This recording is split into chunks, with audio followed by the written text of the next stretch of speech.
स्वागत है आप सभी का मेरे यूट्यूब चैनल पर। तो अब हम यहाँ पर एग्ज़ाम के पॉइंट ऑफ व्यू से जैसा कि हमने स्टार्ट किया हुआ है बायोसिंथेटिक पाथवे, तो उसी के संदर्भ में अब हम यहाँ पर जिस टॉपिक को कवर करने वाले हैं, वो है फैटी एसिड, ठीक है?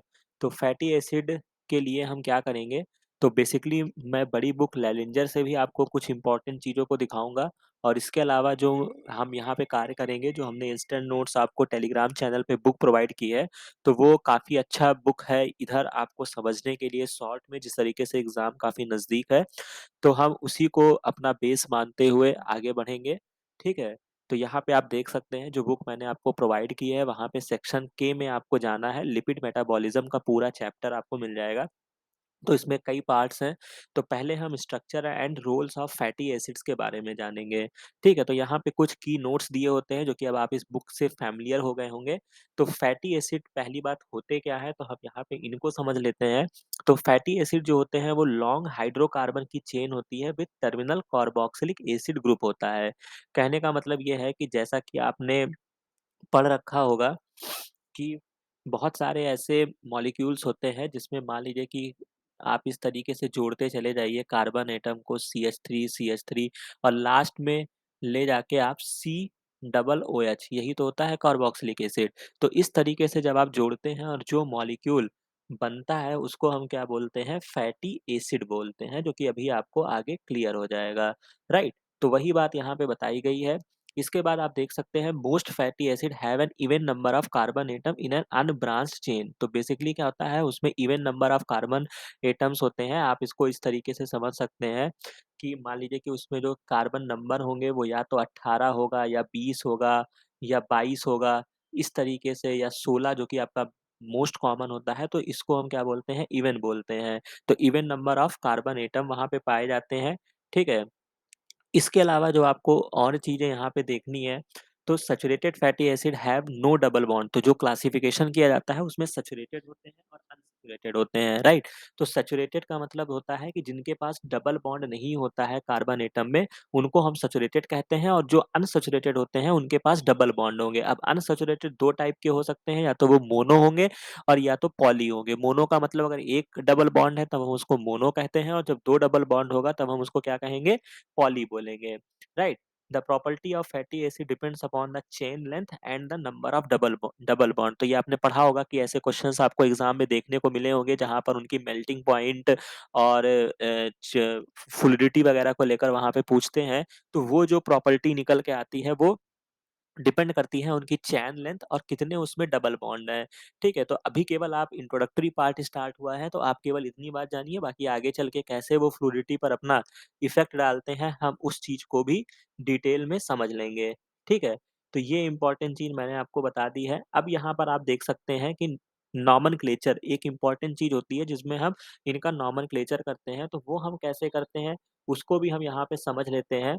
तो बेसिकली होता क्या है कि fatty acid are named according to the number of carbon atom कितने उनके पास हैं और उनके क्या डबल किस पोजीशन पे डबल बॉन्ड है। तो ये 2 क्राइटेरिया होते हैं जो फैटी एसिड के नोमेनक्लेचर को डिसाइड करते हैं। तो अगर आपसे पूछा जाएगा तो आप यही आंसर करेंगे क्योंकि ऑब्वियस सी बात है कि जब आपने देखा होगा, अगर आपने बेसिक केमिस्ट्री भी पढ़ी होगी, तो वहाँ पे जब आप आईयूपीएसी नेम करते थे किसी भी ऑर्गेनिक कंपाउंड का, तो आप कार्बन 1 को मेथ, एथ, प्रोप इस तरीके से जो आप करते थे, तो वही चीज़ होता है कि जिसमें आप कार्बन के नंबर को काउंट करते हैं और उसके बाद उसमें कैसे डबल बॉन्ड है, किस पोजीशन पे डबल बॉन्ड है, तो हम इस बात को भी देखते हैं।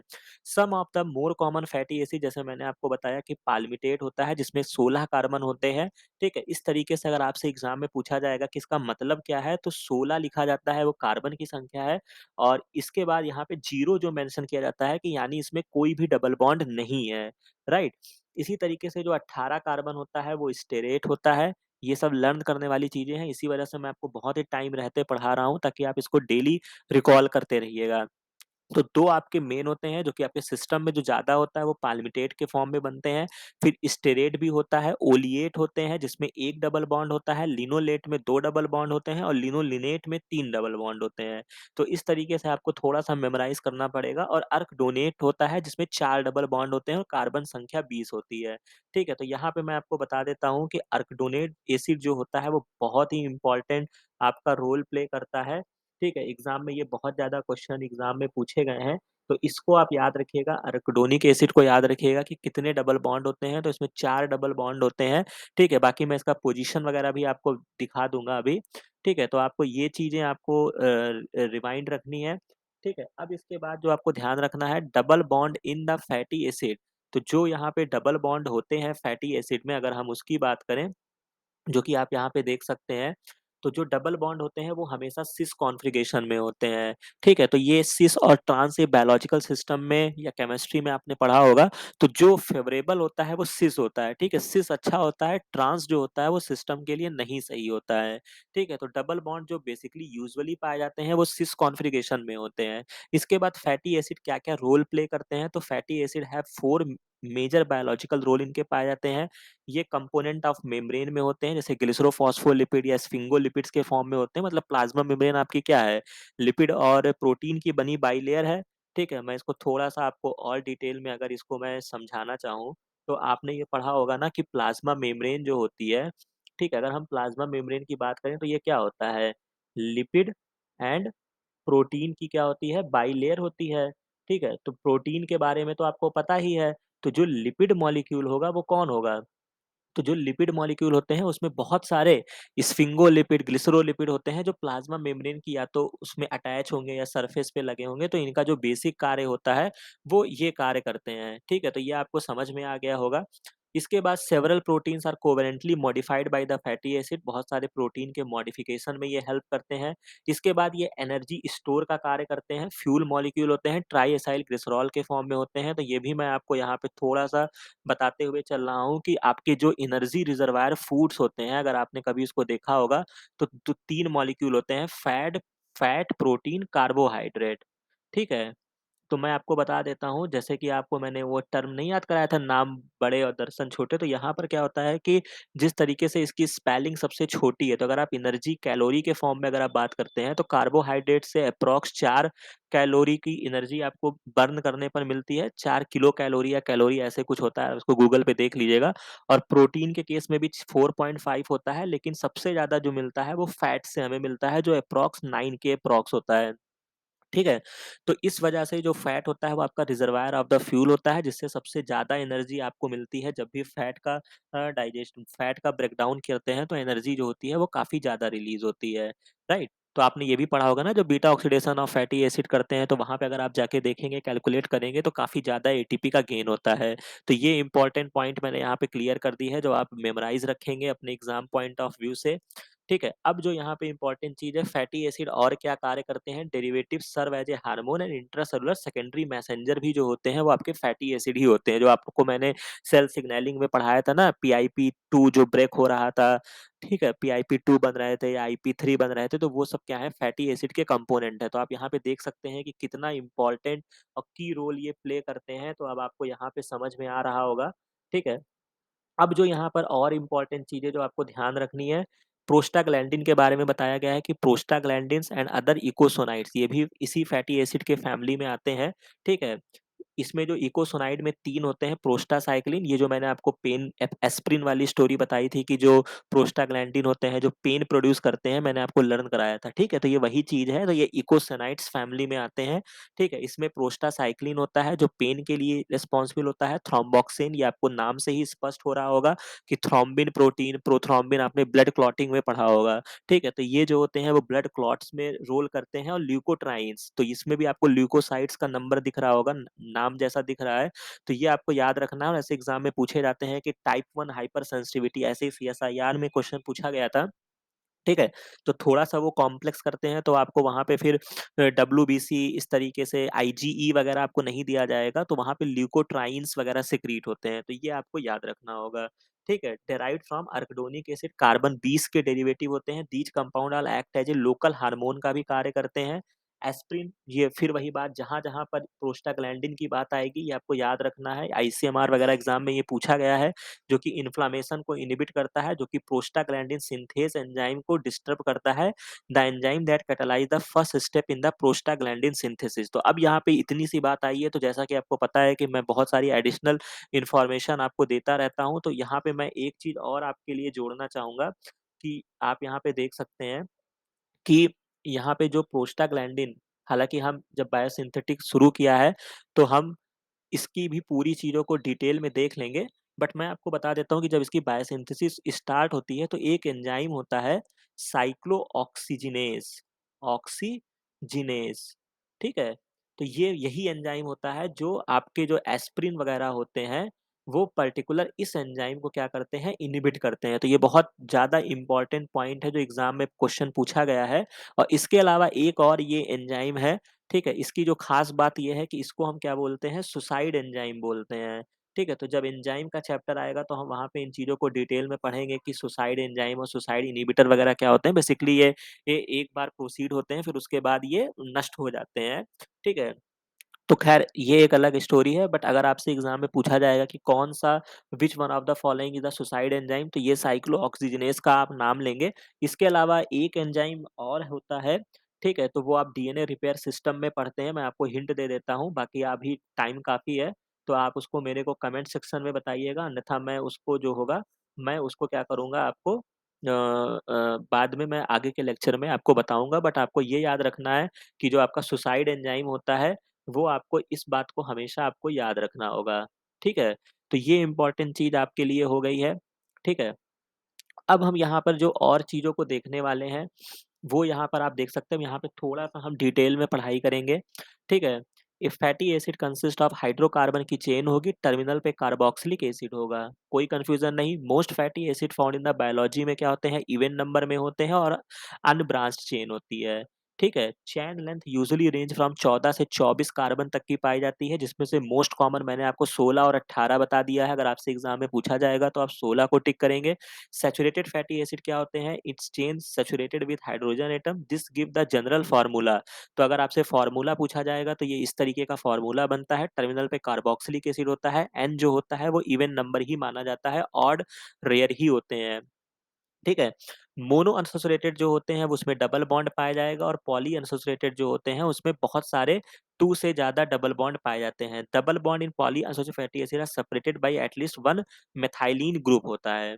तो ख़ैर यहाँ पे जो मैंने अभी आपको फिगर में जो कुछ इस लेक्चर स्टार्ट करते समय ही मैंने आपको बताया था कि किस तरीके से आपको ये स्ट्रक्चर को देखना है, तो आप ये देख सकते हैं कार्बन-कार्बन होता है। इसके अलावा थोड़ा-सा अगर आपको भाई पूछ लिया कि कौन-सा फैटी एसिड कॉमन है, आप पाल्मिटेट आप पढ़ रहे हैं, ठीक है? लेकिन जो इसका दूसरा नाम है भाई साहब, वो क्या है? वो इसका दूसरा नाम जो है वो हेक्साडेकोनेट है। अब ये कैसे नाम है? तो आप ये नोमेनक्लेचर में पढ़ते हैं ना भाई, 16 है, तो जब आप नोमेनक्लेचर में पढ़ते हैं तो 10 को डेका ही तो बोला जाता है और 10 के आगे 6 जोड़ देंगे तो क्या हो जाएगा? हेक्सा हो जाएगा।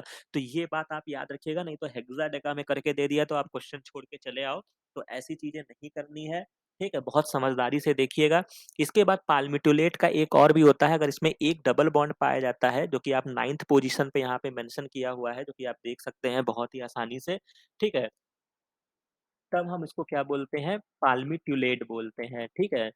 इसके अलावा 18 कार्बन पे अगर एक डबल बॉन्ड आ जाता है तो ये ट्रांस के फॉर्म में ऑक्टा डेकोनेट हो जाएगा और इसके बाद लिनोलेट। इस तरीके से ये सारी इन्फॉर्मेशन आपको दी गई है, ठीक है?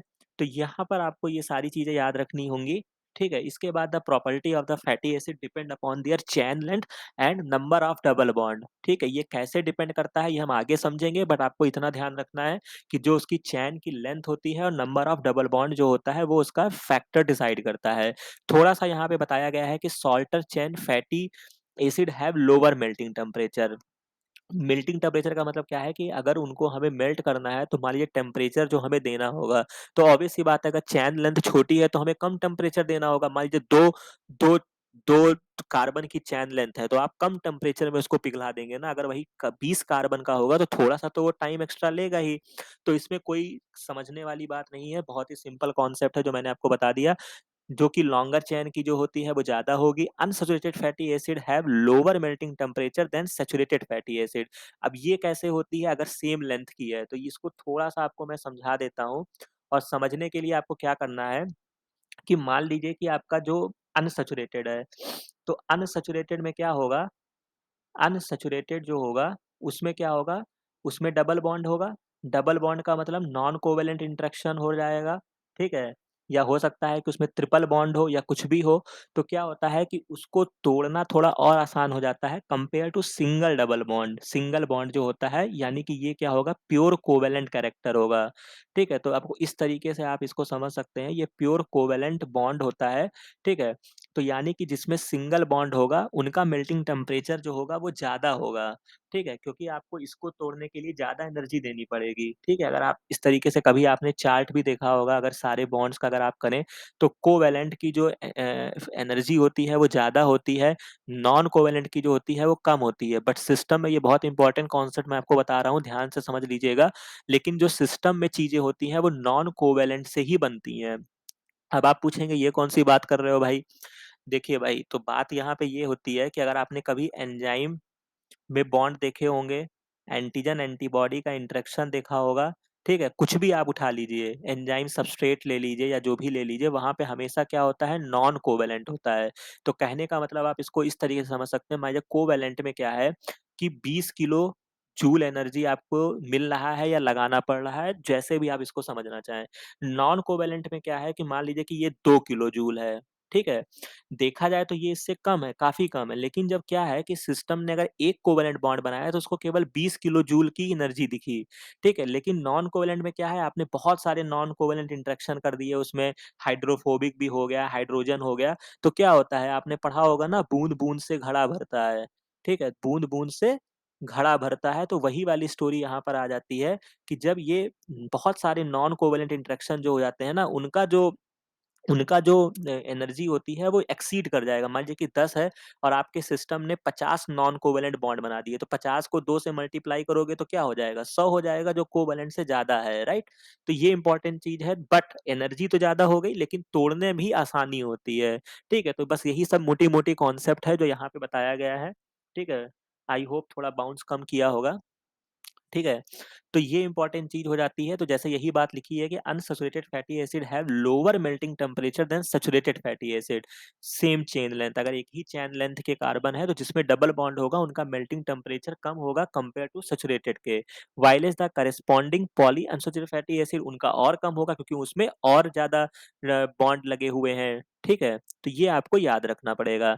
इसके बाद नोमेनक्लेचर क्या होता है, fatty acid are name according to the total number of carbon atom and to number and position of the double bond. ये बार-बार मैं आपको इसीलिए मैं वहाँ भी पढ़ के बता देता हूँ, यहाँ भी पढ़ के बता देता हूँ ताकि आपको कोई कन्फ्यूजन ना हो। Systematic names of fatty acid are made by adding oic acid इनका सब जैसे आपने पढ़ा होगा ना, हर चीज़ के अंत में एक उनका स्पेसिफिक होता है। जैसे आपने कभी एंटीबायोटिक्स पढ़ा होगा, तो आपने बहुत सारे एंटीबायोटिक के नाम में देखा होगा ना, पेनिसिलिन, एम्फिसिलिन, टेट्रासाइक्लिन, तो ईन वहाँ पे जो होता है वो एक कॉमन सफिक्स होता है। ठीक है? तो वही चीज़ यहाँ पे बताया गया है। तो यहाँ पे जो फैटी एसिड के केस में होता है वो ओइक एसिड होता है। On the name of the parent hydrocarbon पे हम लगा देंगे। Fatty acid are ionized at physiological pH they are usually written as, इस तरीके से हम लिखते हैं। इस तरीके से आपको याद रखना होगा कार्बोक्सिलेट, क्योंकि जब वहाँ पे जब हम आयोनाइज़ करके कभी-कभी लिखते हैं तो वहाँ पे 8 करके लिखते हैं, मतलब वो केमिस्ट्री का अपना टर्म है। अगर एसिड के फॉर्म में लिखेंगे तो हम ओइक लिखेंगे और अन्यथा हम क्या लिखते हैं, कार्बोक्सिलेट बोलते हैं ना, तो ये बताया गया है। इसके बाद carbon 18 saturated fatty acid would be called octadecanoate बोलते हैं। Carbon 18 mono unsaturated fatty acid को ऑक्टा डेकोनेट बोलते हैं। तो ये लर्निंग करने वाली चीज़ है जो आप हमेशा याद रखेंगे। इसके बाद आप यहाँ पे जो कुछ और चीज़ें बताई गई हैं, there is also a solvent notation is show the number of carbon atom. ठीक है? तो ये चीज़ें आपको यहाँ पे ध्यान रखनी है कि किस तरीके से ये होता है कि डिज़ाइन करते हैं कि ये जो नोटेशन होता है ना कि 18 और 0, ठीक है? तो इसी को इन्होंने बोला है कि ये जो होता है ये एक सॉर्डेंट नोटेशन होता है जो नंबर ऑफ कार्बन एटम और डबल बॉन्ड को शो करता है। तो हो सकता है एग्ज़ाम में आपसे ऐसे क्वेश्चंस पूछ लिए जाएँ, तो ये टेक्निकल टर्म है या हो सकता है किसी ने डिस्कवर किया हो तो उसी के नाम पे आधारित है। तो 18 कार्बन है तो इस तरीके से एक चार्ट बना हुआ है। पाल्मिटेट में कोई डबल बॉन्ड नहीं है, 16 कार्बन, ये चार्ट हमेशा याद रखिएगा, मैं इसको हाइलाइट कर देता हूँ। मोस्ट इम्पोर्टेंट है, स्टेरेट है, ओलिएट है, लिनोलेट, लिनोलेनेट, अर्कडोनेट। अर्कडोनिक तो आप इस पे जितना टिक करना चाहें, ठीक है? मैं यहाँ पे इसको टिक भी करा देता हूँ। अर्कडोनेट में आप जितना टिक करना चाहें उतना कर लीजिएगा, ये मोस्ट इम्पोर्टेंट है। प्रोस्टाग्लैंडिन से इसकी स्टोरी जाती है। कार्बन 20 है, 4 डबल बॉन्ड है। इसके अलावा किस-किस पोज़ीशन पे है वो भी मैं अभी आपको दिखाऊँगा कि आपको वो भी याद रखना है। ठीक है? तो ये इम्पोर्टेंट चीज़ आपके लिए हो जाती है। अब हम यहाँ पर जो चीज़ देखने वाले हैं, वो है 1 सेकंड, थोड़ा-सा यहाँ पे प्रॉब्लम क्रिएट हुई है। ठीक है। राइट। तो अब यहाँ पे आप देख सकते हैं, तो वही चीज़ यहाँ पे बताया गया है कि किस तरीके से यहाँ पे ये इसको डिस्क्राइब किया जाता है। Carbon atom in fatty acid are numbered from the carboxylic acid से ही हम उसको काउंट करते हैं। And so the position of double bond can be described using the number of the first carbon involved in the bond. तो delta 9 जिस तरीके से होता है shows a double bond between 9 और 10 के बीच में है। तो ये भी आप याद रखिएगा कि ऐसा नहीं है कि मान लीजिए कि पूछ लिया एग्जाम ने कि ये डेल्टा 9 लिखा है तो इसका मतलब क्या हुआ? तो इसका मतलब ये हुआ कि 9th पोजीशन पे डबल बॉन्ड है और जो आप देख सकते हैं ना कि 9वें और 10वें कार्बन के बीच में है। तो जब भी हम नोमेनक्लेचर करते हैं ये बहुत ही इंपॉर्टेंट चीज़ है, आप इसको याद रखिएगा कि इंक्लूडिंग कार्बन कार्बोक्सिलिक एसिड को लेकर ही हम काउंट करते हैं, ठीक है? और कभी-कभी अगर क्वेश्चन आपसे पूछा कि अगर आपको एक्सक्लूड करके बताना है तब आप एक्सक्लूड करके कार्बन का नंबर बताइएगा। नहीं तो जो कार्बोक्सिलिक एसिड तो फंक्शनल ग्रुप है ना, तो हमने इसको भी लेकर काउंट करते हैं। तो 1, 2, 3, 4, 5, 6 इस तरीके से है। 9वें पोज़ीशन पे डबल बॉन्ड है, तो डबल बॉन्ड जो है वो 9वें और 10वें के बीच में है, 9वें और 8वें के बीच में नहीं है। तो हमेशा आप एक उसमें जोड़ दीजिएगा और तब आंसर कीजिएगा कि 9वें और 10वें के बीच में क्या है, डबल बॉन्ड है। तो इस तरीके से क्वेश्चन आपसे एग्ज़ाम में पूछे जा सकते हैं। इसके बाद जो इनका जो कॉन्फ़िगरेशन होगा वो हमेशा सिस होता है because the 2 hydrogen atom of the carbon atom either side of the double bond, ठीक है? तो ये अभी इतना ज़्यादा आप डीप मत जाइए, मैं बस इतना समझिए कि सिस जो होता है वो फ़ेवरेबल सिस्टम होता है यहाँ पे, इसीलिए सिस जो होता है वही ज़्यादा पाए जाते हैं। During the degradation of the fatty acid some trans isomer formed होते हैं। जब आप beta oxidation of the fatty acid पढ़ते हैं, तो वहाँ डिग्रेड करते समय क्या होता है, ट्रांस भी बन जाते हैं। तो ये इंपॉर्टेंट चीज़ आती है where the hydrogens on the carbon atom either side of double bond और अपोजिट साइड में होते हैं। तो मतलब सिस का मतलब सेम में होंगे, लैटिन में अगर आप ट्रांस को देखते हैं तो वो क्या होते हैं, अपोजिट साइड में होते हैं। तो ये इतनी इन्फॉर्मेशन हो गई आपके लिए। इसके अलावा रोल्स जो आपको बताया गया, ग्लिसरोफॉस्फेट, स्फिंगोलिपिड, ये मैंने आपको बता दिया, कोवेलेंटली मॉडिफाइड होते हैं। जैसे आपने माइरिस्टेट 14 कार्बन को माइरिस्टेट बोलते हैं, लेकिन जो सिस्टम में ज़्यादा पाया जाता है वो पाल्मिटेट होता है और क्या होता है, 18 कार्बन वाला होता है। ठीक है? और ये आपको मैंने अपने सेल सिग्नलिंग में आपको ये रटाया था, phosphatidyl inositol is a covalently linked to the C terminus of other protein via complex glycosylated structure. तो ये वही वाली स्टोरी आती है जो हमने सेल सिग्नलिंग में देखा था। इसके अलावा ये फ्यूल मॉलिक्यूल का कार्य करते हैं। फ्यूल मॉलिक्यूल का कार्य कैसे करते हैं? क्योंकि ये क्या करते हैं, ये बहुत ज़्यादा किलो कैलोरी एनर्जी रिलीज़ करते हैं। स्टोर कैसे करते हैं? इनको ट्राई एसाइल ग्लिसरॉल के फॉर्म में ये स्टोर होते हैं हमारी बॉडी में और जब ये ब्रेकडाउन होता है तब ये एनर्जी रिलीज़ करते हैं। ठीक है? तो ये जो ट्राइएसाइल ग्लिसरॉल होता है इसमें 1 फैटी एसिड प्लस 3 ग्लिसरॉल के मॉलिक्यूल्स होते हैं। तो ये सब चीज़ें आप देख सकते हैं। इसके अलावा ये सेकेंडरी मैसेंजर का कार्य करते हैं। प्रोस्टाग्लैंडिन की स्टोरी यहाँ पे आ जाएगी। इसमें प्रोस्टासाइक्लिन, थ्रोम्बोक्सिन, ल्यूकोट्राइन जो मैंने आपको बता दिया। थ्रोम्बोक्सिन जो होगा वो ब्लड क्लॉटिंग में होगा। ल्यूकोट्राइन्स जो होंगे वो आपके हाइपर सेंसिटिविटी रिएक्शंस में भी इन्वॉल्व होते हैं। ठीक है? ये कार्बन कितने कार्बन के कंपाउंड होंगे? 12 कार्बन के कंपाउंड होंगे। रिलेटिवली शॉर्ट लिव्ड होते हैं। These hormone and hence are local होते हैं, मतलब किसी जगह पे ही होते हैं। इसी वजह से जब आपको पेन होता है तो प्रोस्टाग्लैंडिन आपका मान लीजिए कि आपके हाथ में चोट लगी है तो पूरी बॉडी में पेन नहीं होगा, राइट? वो हाथ में ही पेन होगा। तो क्यों होगा? क्योंकि ये लोकलाइज होते हैं। समझ रहे हैं? इनका जो सिंथेसिस होता है वो लोकल जगह पे होता है, इसीलिए ये लोकल हार्मोन के तरीके से कार्य करते हैं। इसके बाद ये अर्गडोनिक एसिड इनका प्रिकर्सर होता है। दिस पॉली अनएसोसिएटेड फैटी एसिड ये डेरिवेटिव ऑफ लिनोलेट के डेरिवेटिव होते हैं। प्रोस्टाग्लैंडिन का अपना अलग है, इन्फ्लेमेशन में कार्य करेगा, ठीक है? Modulate synaptic transmission between nerve cells and induce sleep, ठीक है? इसके अलावा एस्पिरिन जो है इसका केमिकल नेम मैंने आपको रटाया था, एस्टाइल सैलिसिलिक एसिड होता है, जो कि अभी जो मैंने कल का लेक्चर डिस्कस कर रहा था वहाँ पे ये भी पूछा गया था कि एस्पिरिन किस प्लांट से आइसोलेट करते हैं, तो वो भी आप मेरे लेक्चर में इम्यूनोलॉजी के लेक्चर में जाके देख सकते हैं, वहाँ पे मैंने इसको बताया हुआ है। तो यहाँ पे आपको याद रखना है जो कि इन्फ्लेमेशन को डिक्रीज़ करने के लिए यूज़ किया जाता है, पेन और फीवर को करने के लिए, ठीक है? और उसके बाद यहाँ पे साइंटिस्ट का नाम दिया गया है और ये क्या करता है, इन्हिबिट करता है प्रोस्टाग्लैंडिन सिंथेज़ जिसको हम साइक्लोऑक्सीजिनेज़ बोलते हैं, ठीक है? इरिवर्सिबल इसको इन्हिबिट करता है, ठीक है? तो ये सारी बातें आपको याद रखना है। This enzyme catalyse the first step in the synthesis of prostaglandin. तो ये बहुत ही इम्पोर्टेंट मतलब कह सकते हैं ना कि आप जो उसका मेन एंजाइम था उसी को ये क्या करता है, वो इन्हिबिट करता है और बहुत ही खतरनाक तरीके का कंपाउंड होता है, तो इरिवर्सिबल इनहिबिट करता है। मतलब जब अगर एक बार इनहिबिट कर दिया तो फिर वो इनहिबिट ही करा रहेगा, इसी वजह से आपको रिलीफ होता है। ठीक है, तो ये छोटी-छोटी बातें हैं जो एग्ज़ाम में पूछी जाती हैं। तो यहाँ पे छोटा-सा फिगर यहाँ पे आपको दिया गया है कि अर्किडोनिक एसिड जो है आपका 12-20 कार्बन का कंपाउंड है। इससे ल्यूकोट्राइन्स भी बन सकते हैं, प्रोस्टाग्लैंडिन बनता है, प्रोस्टासाइक्लिन बनता है, थ्रोम्बोक्सीजिनेज बनता है। तो यहाँ पे हमने थोड़े से पार्ट को कवर किया है। नेक्स्ट पार्ट में हम इसके ब्रेकडाउन्स के बारे में पढ़ेंगे। तो यहाँ पे आपको समझ में आ गया होगा, आई होप। अब हम यहाँ पे कुछ और आपको एडिशनल चीज़ें जो आपको मैं लेलिंजर से दिखा देता हूँ, ठीक है? और वो इम्पोर्टेंट चीज़ जो आपके लिए है, वो ख़ैर अभी इतना डिटेल में तो अभी मैं आगे नहीं जाऊँगा, ये तो बायोसिंथेसिस की बातें हैं। बट ये एक फिगर आपके लिए बहुत इम्पोर्टेंट है, ठीक है? कि फैटी एसिड का इलॉन्गेशन का मतलब कि जो वहाँ पे बनने के बाद जो वहाँ पे डबल बॉन्ड के फॉर्मेशन होते हैं, उसके बारे में आपको बताया गया है। तो मैं यहाँ पे आपको दिखा देता हूँ। तो 2 चीज़ें बहुत इम्पोर्टेंट है, सैचुरेटेड फैटी एसिड पाल्मिटेट जो होता है वो प्रिंसिपल प्रोडक्ट होता है, जो मैंने आपको बता दिया है, ठीक है? इसके बाद जो लेंथ में वेरिएशन आता है, वहाँ पे इलॉन्गेशन सिस्टम होते हैं और ये होता कहाँ पर है? Smooth endoplasmic reticulum and in mitochondria. तो अगर आपसे ऑर्गेनेल पूछा जाएगा कि फैटी एसिड का इलॉन्गेशन कहाँ पे होता है, तो आप क्या आंसर करेंगे? स्मूथ एंडोप्लाज्मिक रेटिकुलम, क्योंकि रफ की तो बात ही नहीं आएगी, क्योंकि रफ जो होता है वो प्रोटीन की बायोसिंथेसिस में इन्वॉल्व होता है, ठीक है? तो ये जो होता है वो स्मूथ होता है। मोर एक्टिव इलॉन्गेशन सिस्टम जो होता है वो एंडोप्लाज्मिक रेटिकुलम पर ही पाया जाता है, जो आप हमेशा याद रखेंगे। ठीक है? इसके अलावा ये सारी कहानी है, आप इसको एक बार पढ़ लीजिएगा। बट जो यहाँ पे इम्पोर्टेंट है, पाल्मिटेट में 16 कार्बन है, कोई डबल बॉन्ड नहीं है। अगर पाल्मिटोलेट बना तो 1 डबल बॉन्ड आया 9th पोज़ीशन पे, स्टीरेट हो गया।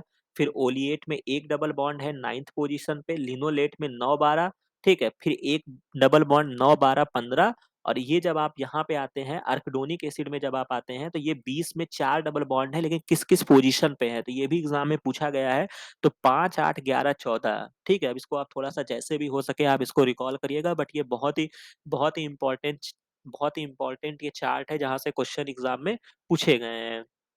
ठीक है? तो ईकोसिनोडेट में भी 3 होते हैं, इसके अलावा बहुत सारे यहाँ पे पॉलीअनसोसिएटेड फैटी एसिड का फॉर्मेशन हो जाता है।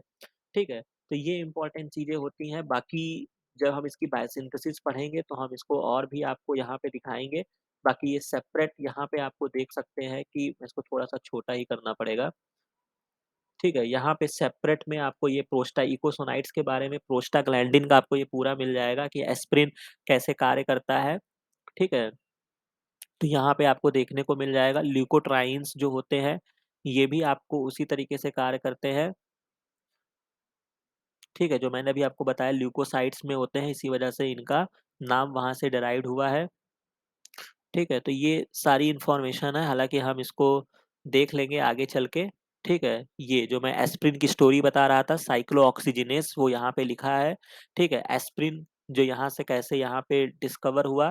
ठीक है? तो ये इम्पोर्टेंट इन्फॉर्मेशन है। बाकी कैसे क्या आइसोलेट करते हैं, ये आप ये पूरा इस पार्ट को यहाँ पे रीड कर लीजिएगा अपने नॉलेज के लिए, ठीक है? तो बहुत सारे यहाँ पे साइक्लोऑक्सीजिनेज होते हैं, उसी को ही यहाँ पे यूज़ किया जाता है, इन्हिबिट करते हैं, ठीक है? तो ये इम्पोर्टेंट चीज़ हो गई है। तो ख़ैर यहाँ तक हमने देख लिया है, बहुत ज़्यादा अभी आप परेशान मत होइए, ठीक है? तो इतनी चीज़ों को आप पढ़िएगा अच्छे से, कोई भी चीज़ अगर आपको नहीं समझ में आती है तो आप उसको कमेंट सेक्शन में ज़रूर बताइएगा, और यहाँ से आपको आईसीएमआर और सीएसआईआर दोनों जगह आपको क्वेश्चन अवश्य मिलेंगे, ठीक है? जो अब यहाँ पे पार्ट कवर होने जा रहे हैं, ठीक है? और वो यूनिवर्सल है, आपको सब जगह पे ऐसे क्वेश्चन्स मिलते रहेंगे, तो आप इसको पढ़िएगा। अगर आपको नहीं समझ में आता है तो मेरे को कमेंट सेक्शन में ज़रूर बताइएगा। बाकी ये वीडियो अच्छा लगा हो तो इसे लाइक, शेयर और सब्सक्राइब ज़रूर कीजिएगा। बाकी मिलते हैं नेक्स्ट वीडियो में नेक्स्ट लेक्चर के साथ। Thank you.